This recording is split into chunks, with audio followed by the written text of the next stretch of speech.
Hello, my name is Odelle Cadwell, and the reason I took this class is because I needed the credits, and I am a graduating senior with a major in psychology. I graduated from high school in the 70s. As you can see, I'm not the age of most students at Wayne State University. When I graduated from high school, I was kind of militant. It was all about Huey P. Newton, Malcolm X, of course, the great Martin Luther King, Dr. Martin Luther King, and Angela Davis. So that was in 74, and so that's my background as a graduating senior from high school. So quite naturally, it was all about dashikis and black power and, power to the people, and I'm black and I'm proud. As I, grew and matured, I became, like a part of mainstream America, as much as mainstream as African American woman could be. So for my friends from high school, I would have been considered a sellout because I just went to work and raised my children. We always kept Black history at the forefront and Black studies at the forefront because we are Black. I taught my children to be proud they're Black. I never wanted to be a white person. I understood white privilege, but it never made me think that, oh, I wish I could be white like her. I would actually more concerned with people wanting to be Black like me. I've always been put in a place where I would be around like the only Black person. I don't know why.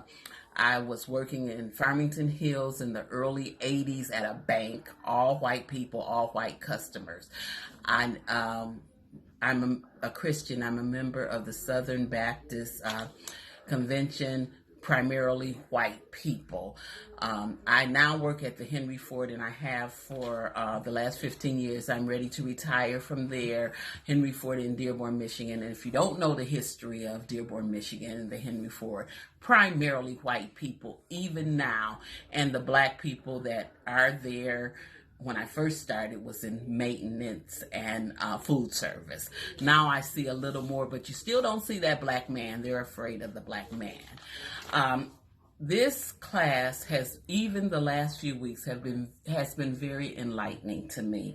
Joy DeGuide's post-traumatic slave syndrome opened my eyes wide because the thing that she said about how we talk about our children, oh, he's a smart young man. You get that compliment and you say, oh, that boy is bad. I've done that. I never traced it back to slavery, never thought of it. I just kind of thought of it as being humble or showing humility, but that may not have been it. That may have been something a little deeper than that. And with Akbar's psychological slavery, it's really opening up my eyes to some things. Some things I know about how Jesus and God is depicted as white, and we've always had to teach our children differently, not so much with pictures of Jesus and God, because I don't really need that, but where was geographically, where did all this happen, and how could this person be white, and things like that. The way we change things, I believe it starts with the young people. It's kind of like unlearning things.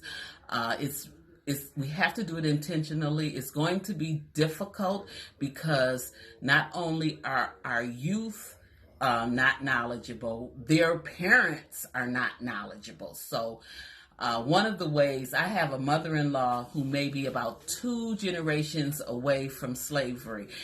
If you have a relative in that age group that has a sound mind, sit at their feet and listen to what they have to say, and then teach this. We are a strong people. It's amazing what we have overcome effortlessly. I mean, it's just normal for us to struggle. So when I'm struggling now and I think about what my parents did or what my forefathers did, I said, I can get through this. This is nothing.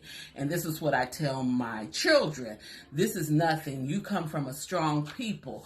But they're in this world of of going to therapists and checking, when you stub your toe, what does that mean? Nobody has ever looked, I've never heard anybody look at it like, okay, what do we need? What kind of therapy do we need for someone to undo all that has been done and is happening to us? I think we need to talk. I think we need to talk loudly. I think we need to talk intentionally to all of our people, but particularly our youth. So that's the prescription.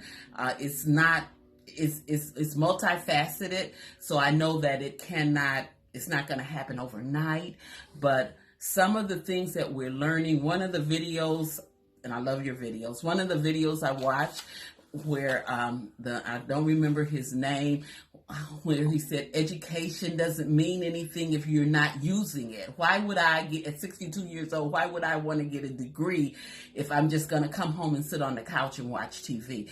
I need to share what I'm learning with someone. So I think we have to purposefully, intentionally undo what has been done. And I know what has been done and what is happening.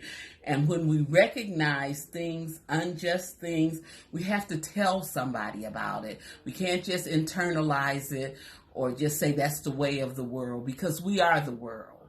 And that concludes my introduction. Thank you.